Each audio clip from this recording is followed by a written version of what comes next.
Assalamualaikum warahmatullahi wabarakatuh. Pada kesempatan kali ini saya akan membahas, mengulas, dan menyelesaikan beberapa jenis soal yang sederhana terkait dengan integral. Sebelum masuk ke topik utama, saya akan sampaikan terlebih dahulu materi dasar yang sangat singkat terkait integral ini. Singkatnya, integral itu merupakan antidiferensial atau mungkin banyak dari kita lebih familiar dengan sebutan turunan. Atau notasinya juga biasanya ada tambahan aksen setelah variabel. Nah, integral ini kebalikan dari turunan itu sendiri dengan cara menambahkan satu pangkat dari suatu variabel dan membaginya dengan hasil penjumlahan pangkat ini. Contoh, turunan dari y sama dengan x kuadrat adalah y aksen sama dengan 2x. Atau bisa ditulis juga dengan dy per dx sama dengan 2x. Integral ini biasa dinotasikan dengan simbol seperti ini sehingga integral dari 2x merupakan nilai awal sebelum turunan. Kalau contoh di sini adalah x kuadrat ini. Perlu diperhatikan di sini, sekilas memang terlihat hasil integral ini sama dengan nilai awalnya. Namun ini hanya berlaku untuk beberapa bentuk integral. Salah satunya itu ya ini. Bila kita melihatnya secara menyeluruh dalam merumuskan hasil suatu integral, maka dari langkah tadi itu ada satu langkah tambahan yaitu menambahkan dengan konstanta. Sehingga hasilnya itu bukan x kuadrat, namun hasil integralnya adalah x kuadrat ditambah dengan c, yang dalam contoh ini sudah sangat jelas nilai konstantanya adalah 0. Untuk lebih memperjelas, saya berikan satu contoh lagi.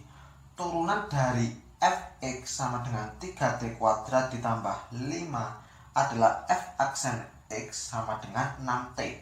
Sedangkan bila kita coba kembalikan hasil turunan tersebut ke bentuk awal menggunakan integral, maka bila tanpa menggunakan konstanta, hasil dari integral f aksen x itu hanya menjadi 3t kuadrat saja. Dan hasil ini tidak sama dengan bentuk asal sebelumnya yang ada konstanta 5 di sini. Sehingga agar hasil integral ini menjadi tepat, diperlukan tambahan konstanta yang biasa disimbolkan dengan notasi C seperti ini. Yang mana bila dilihat pada contoh ini, bila diketahui nilai F1 sama dengan 8, maka nilai C-nya itu bisa kita hitung, hasilnya adalah 5.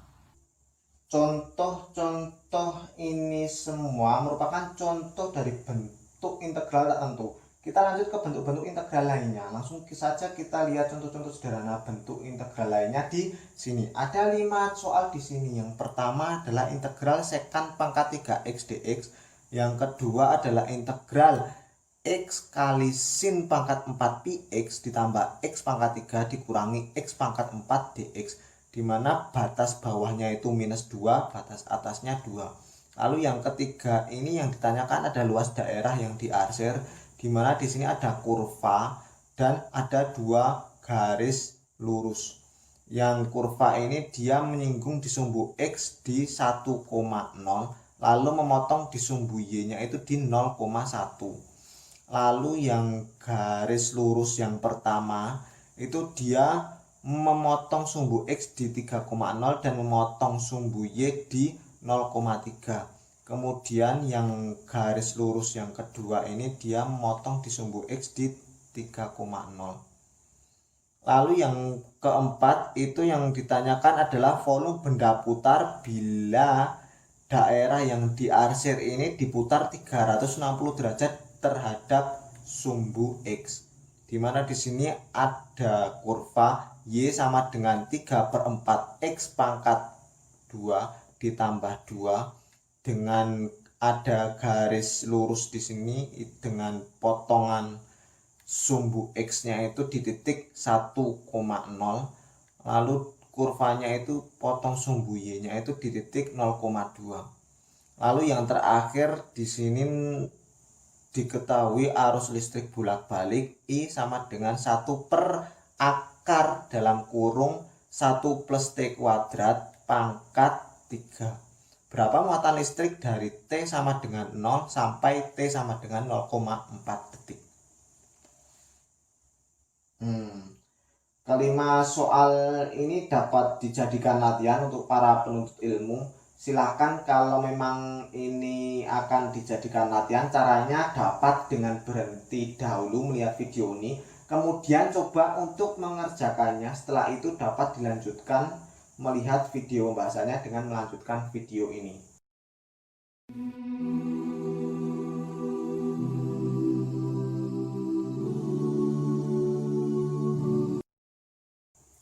Baik, langsung saja kita masuk ke pembahasan yang pertama. Sekelas bentuk integral ini kalau kita perhatikan, maka bentuk integral ini merupakan integral parsial yang dapat kita ubah ke dalam bentuk sekant X dikalikan sekant kuadrat X. Di sini saya bedakan antara X kecil dan kali, dikarenakan memang X kecil dan kali adalah dua hal yang sangat berbeda walaupun secara penulisannya itu terlihat mirip. Untuk selanjutnya saya juga menuliskan X kecil itu seperti ini.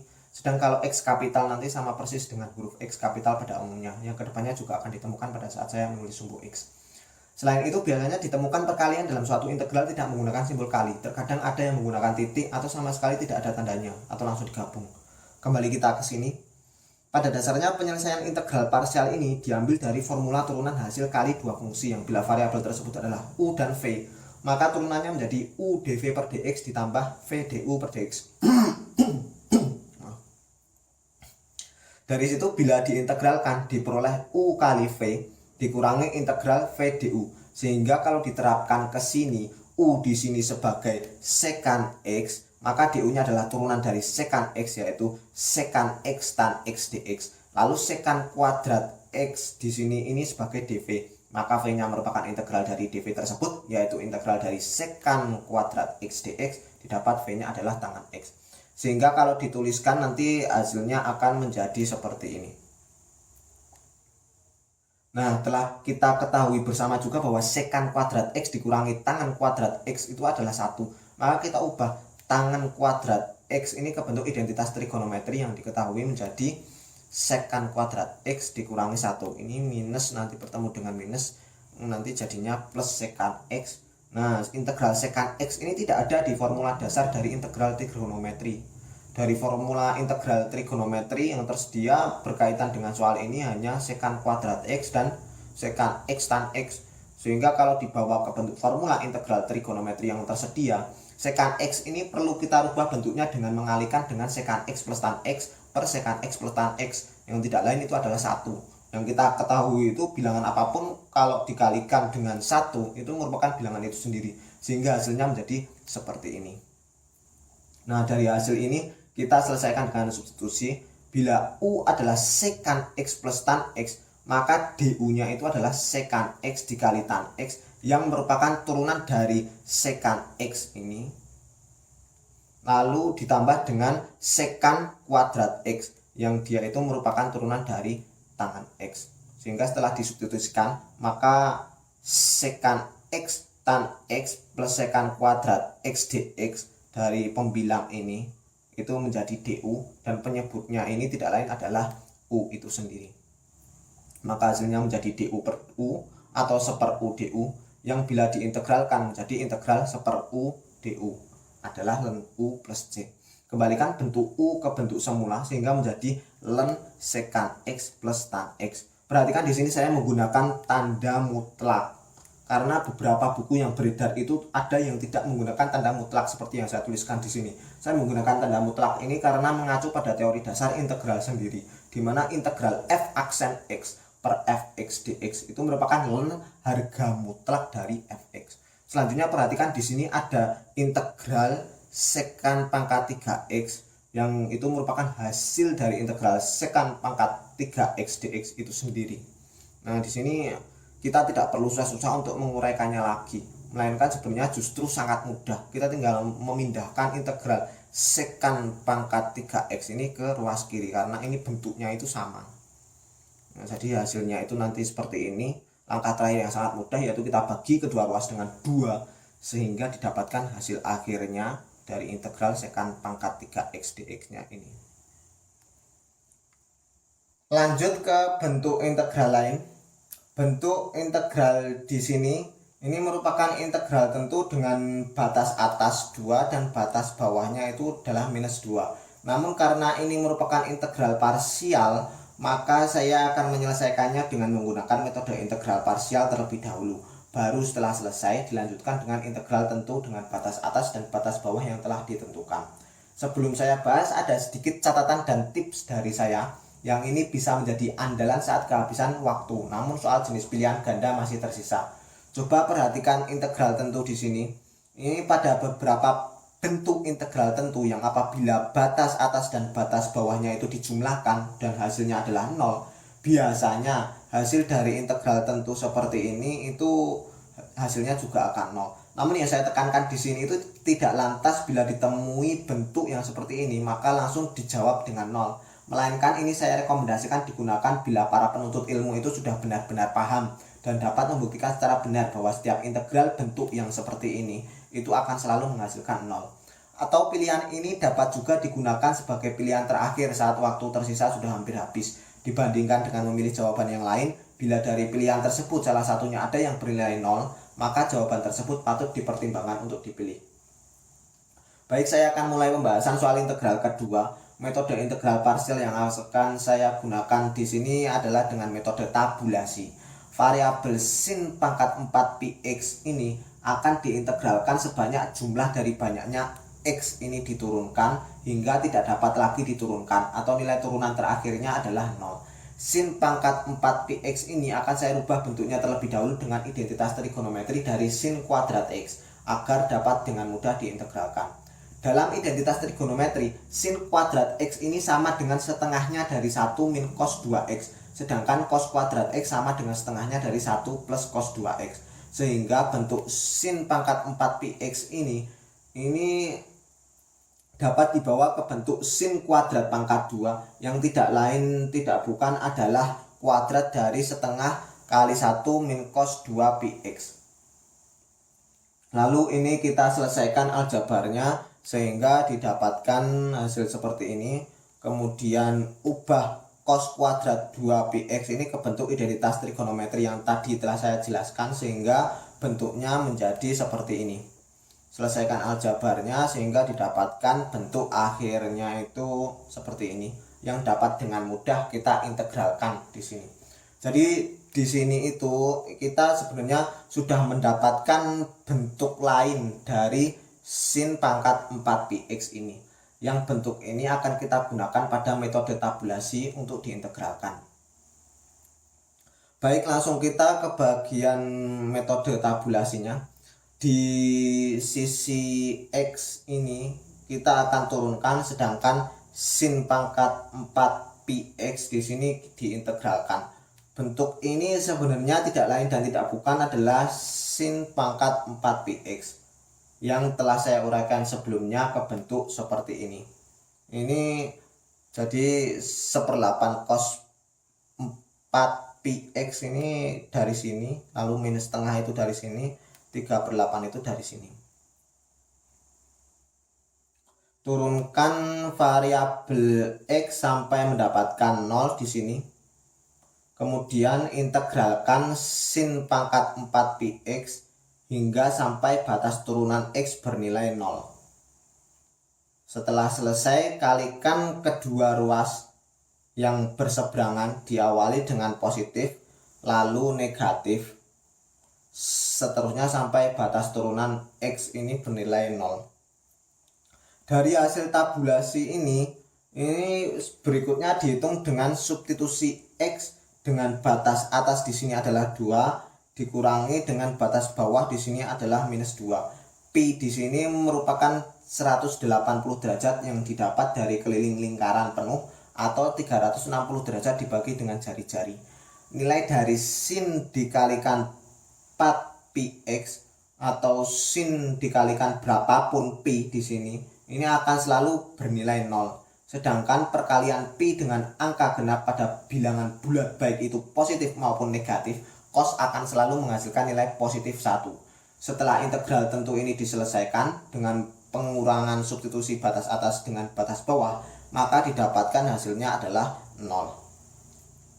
Contoh berikutnya ini terkait integral tentu yang batas atas dan batas bawahnya itu ditentukan oleh batas kurva dan dua garis lurus. Untuk menyelesaikan ini kita tentukan dulu persamaan garis lurus dengan mencari gradien M yang biasa kita lakukan dengan Y2 min Y1 per X2 min X1. Masukkan titik-titik X dan Y, didapatkan M-nya itu min 1. Dengan substitusi gradien ini ke persamaan umum garis lurus, maka didapatkan persamaan dari garis lurus ini adalah Y sama dengan 3 min X. Sedang persamaan garis kurva yang diketahui menyinggung sumbu X pada saat X bernilai 1 dan sumbu Y pada saat Y sama dengan 1, maka dengan mencari nilai konstanta A, didapat A-nya itu 1. Karena A-nya 1, maka persamaan kurvanya ini menjadi Y sama dengan kuadrat dari X min 1. Setelah diketahui persamaan dari garis kurva dan garis lurus, langkah selanjutnya adalah menentukan titik potong nilai X-nya ini dari kurva dan persamaan garis singgung yang telah kita ketahui tadi. Dengan cara substitusi, maka kita dapatkan titik potong dari kurva dan garis lurus ini adalah 2. Untuk menghitung luas daerah yang diarsir, maka kita akan menghitung luas daerah yang dibatasi oleh sumbu X dan kurva Y sama dengan kuadrat dari X min 1 dengan X sama dengan 2 dan X sama dengan 3. Kemudian hasil luas tersebut akan dikurangi daerah yang tidak diarsir di sini, yaitu daerah yang dibatasi oleh sumbu X dan garis lurus Y sama dengan 3 min X dengan X sama dengan 2 dan X sama dengan 3. Kalau kita perhatikan di sini, daerah yang tidak diarsir ini sebenarnya merupakan segitiga, sehingga kita juga dapat langsung menyelesaikan daerah yang tidak diarsir ini dengan menggunakan rumus segitiga. Nanti akan menghasilkan hasil luas daerah yang tidak diarsir yang sama persis dengan cara yang akan saya bahas di sini menggunakan integral. Sehingga bentuk integralnya dapat ditulis seperti ini.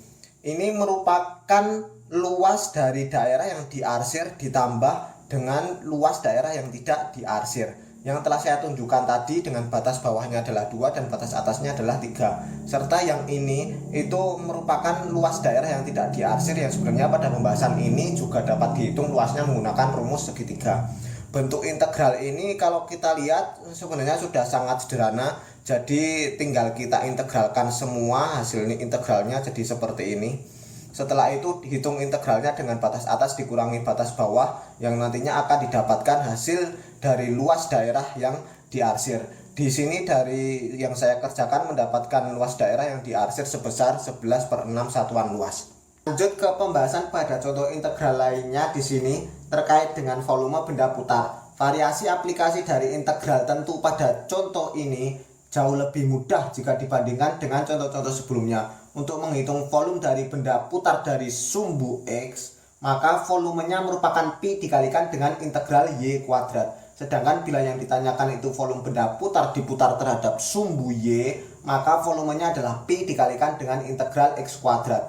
Dikarenakan ini diputar terhadap sumbu X, maka volumenya itu Pi dikalikan dengan integral Y kuadrat, di mana Y di sini adalah 3/4 X kuadrat plus 2 dengan batas bawahnya itu 0 dan batas atasnya itu 1, sehingga volume integralnya menjadi seperti ini.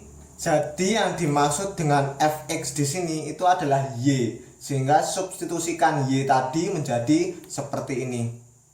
Bentuk integral di sini lagi-lagi sangat sederhana, sehingga dapat langsung kita selesaikan integralnya tersebut dengan sangat mudah. Seperti biasa kita integralkan terlebih dahulu sehingga hasilnya didapatkan seperti ini. Setelah itu baru dihitung dengan batas atasnya itu 1 dikurangi dengan batas bawahnya itu 0. Sehingga setelah dihitung itu didapatkan volume benda putarnya adalah 59/80 pi satuan volume. Baik, pembahasan terakhir untuk sesi integral bagian pertama ini akan ditutup dengan pembahasan penerapan integral yang sangat menarik. Langsung saja kita perhatikan di sini untuk pembahasan nomor 5. Diketahui arus listrik bolak-balik atau AC dari suatu rangkaian perangkat elektronik adalah I sama dengan 1 per akar dari dalam kurung 1 plus D kuadrat pangkat 3. Ini tidak dapat kita selesaikan dengan langsung memasukkan variabel T di sini ke persamaan ini, dikarenakan arus tersebut selalu berubah-ubah, dinamis persatuan waktu, atau kalau dalam fisika biasa kita sebut dengan delta T. Setiap delta T ini harus bernilai sekecil mungkin, sehingga dalam delta T tersebut hanya memiliki satu nilai dari arus listrik. Dengan cara konvensional, kita dapat menyelesaikan ini dengan memasukkan setiap nilai delta T yang sangat kecil ke persamaan, hingga delta T yang kita masukkan sampai pada T yang telah ditentukan. Kemudian jumlahkan seluruh hasil dari arus listrik terhadap setiap satuan waktu delta T. Tentu ini sangat merepotkan dan melelahkan. Nah, menariknya, integral di sini hadir menawarkan solusi yang sangat elegan untuk menyelesaikan pekerjaan tersebut. Seperti yang telah kita ketahui, dasar teori dari integral itu sendiri berasal dari sum, sehingga lambangnya pun dibuat oleh Bernhard Riemann itu sangat mirip dengan huruf S. Integral ini sangat cocok digunakan dan diterapkan pada pola permasalahan seperti soal terapan ini. Sehingga dengan integral ini pekerjaan menjadi sangat mudah, cepat, dan tepat dalam penyelesaiannya. Dahulu itu saya duduk di bangku SMP itu belum ada itu fisika. Jadi namanya itu masih IPA. Namun kurikulum sekarang, materi hukum kolom itu di tahun 2020 itu sudah diajarkan pada bangku SMP pada pelajaran fisika.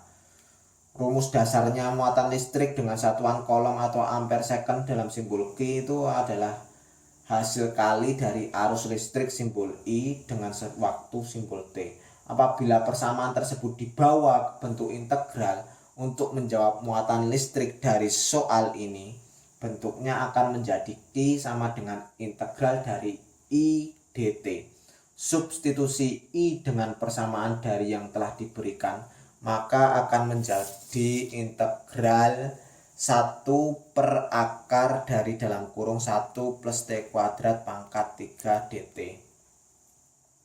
Dengan batas bawah di sini dan batas atas di sini itu adalah rentang waktu yang ditanyakan tadi, yaitu dari T sama dengan 0 sampai T sama dengan 0,4 detik. Sekilas kalau kita perhatikan, bentuk integral ini akan menjadi sulit bila akan diselesaikan dengan menggunakan metode substitusi seperti biasa, dikarenakan di dalam akar pangkat ini terdapat kombinasi kesatuan dengan konstanta. Selain itu, variabel T yang memiliki pangkat lebih dari 1, dan tidak ada variabel T di luar akar yang biasa kita perlukan pada metode substitusi biasa agar semua unsur yang akan diselesaikan itu hanya memiliki satu jenis variabel. Sehingga untuk menyelesaikan bentuk-bentuk integral semacam ini, saya akan menggunakan substitusi dari trigonometri. Sedikit teori saya ingin sampaikan di mana ada beberapa jenis integral yang penyelesaiannya itu merupakan turunan inverse dari trigonometri. Contoh, integral dari 1 per x kuadrat plus 9. Ini nanti hasilnya mengandung arkes tangen. Arkes di sini merupakan inverse dari trigonometri. Kadang ditulis ARC dan kadang dituliskan dengan pangkat minus 1. Perlu diketahui, lambang pangkat minus 1 pada arkes tangen ini berbeda dengan sepertangan. Contoh, sepertangan dari 30 itu akar 3, sedangkan arkes tangen dari 30 itu bukan akar 3. Arkes di sini itu berfungsi untuk mengembalikan nilai sudut dalam satuan derajat. Contoh, arkes sinus tengah itu 30 derajat. Banyak sekali literatur yang berbeda penulisannya yang menunjukkan suatu inverse atau itu merupakan pangkat pada saat pangkat tersebut bernilai minus 1. Yang paling mudah itu menunjukkan arkes adalah dengan menggunakan simbol ARC. Kembali ke pembahasan nomor 5. Untuk substitusi trigonometri dengan kriteria penjumlahan di sini, itu maka yang paling mudah adalah substitusikan T ini ke dalam tangan theta. Perlu diingat kembali pada triangle trigonometri, hypotenuse itu merupakan akar dari penjumlahan adjacent dan opposite. Baik, kita masuk ke bagian yang paling krusial di sini, dan ini sangat fatal bila salah konsep di sini. Bila dari sini saja sudah salah, maka akan salah semuanya. Coba perhatikan bilangan penjumlahan dari 1 plus T kuadrat ini. Secara umum, sifat dari suatu penjumlahan itu mau dibalik-balik, kayak A plus B maupun B plus A, itu akan menghasilkan nilai yang sama. Namun itu tidak berlaku pada penerapan metode yang akan digunakan di sini. Saat kita akan membawa ini ke dalam bentuk trigonometri, nilai 1 yang sebagai konstanta ini harus berasal dari adjacent. Mengapa ini harus dari adjacent? Dan kenapa tidak kita letakkan saja konstanta ini sebagai opposite? Nah, bila sampai sini para penuntut ilmu itu masih belum dapat menjawab pertanyaan tersebut, Seharusnya nanti setelah selesai pembahasan ini akan dapat menjawab pertanyaan tersebut dengan jelas dan tepat. Yuk langsung selesaikan saja integral di sini. Penyelesaiannya ini sama persis seperti metode-metode pembahasan sebelumnya, dimulai dari substitusi tangan theta ke variabel t, sehingga didapat dt-nya adalah turunan dari tangan theta, yaitu sekan kuadrat theta. Lakukan substitusi maka didapatkan hasilnya seperti ini. Sekan kuadrat theta d theta per akar dari dalam kurung 1 plus tangan kuadrat theta pangkat 3. Terlihat bentuknya ini kalau kita bawa ke identitas trigonometri itu sangat mudah, bahwa 1 plus tangan kuadrat theta itu merupakan sekan kuadrat theta. Nah, sekan kuadrat theta pangkat 3 ini itu merupakan sekan pangkat 6 theta di akar ini menjadi sekan pangkat 3, dan sekan pangkat 3 ini dibagi dengan sekan kuadrat ini menyisakan penyebutnya itu sekan theta. Melalui identitas trigonometri, sepersekan theta itu kita ketahui tidak lain adalah cos theta. Maka didapatkan hasil dari integral cos theta ini adalah sinus theta ditambah c. Saya kembalikan lagi sinus theta ini ke dalam bentuk asli dari variabel t. Karena tangan theta itu merupakan a peset dibagi dengan adjacent, maka didapatkan a pesetnya itu t, dan hipotenusnya itu adalah akar dari 1 ditambah dengan t kuadrat, sehingga sinus tetanya itu adalah t per akar 1 plus t kuadrat. Nah, dan dengan menggunakan integral tentu dari batas atas 0,4 dikurangi batas bawahnya itu 0, maka didapatkan hasil dari muatan listriknya adalah 0,37 Coulomb. Sekian dari saya. Masih banyak sekali materi dengan berbagai variasi jenis soal yang ingin saya sampaikan di lain kesempatan terkait integral ini. Bila ingin mendapatkan notif materi maupun pembahasan soal terbaru, silahkan untuk subscribe. Tombol juga dapat diakses melalui logo Nitisara Bimbel kanan bawah video. Segala pertanyaan maupun saran dapat dikirimkan melalui form yang linknya dapat dilihat pada kanan atas video ini. Mohon maaf bila ada yang salah. Terima kasih. Wassalamualaikum warahmatullahi wabarakatuh.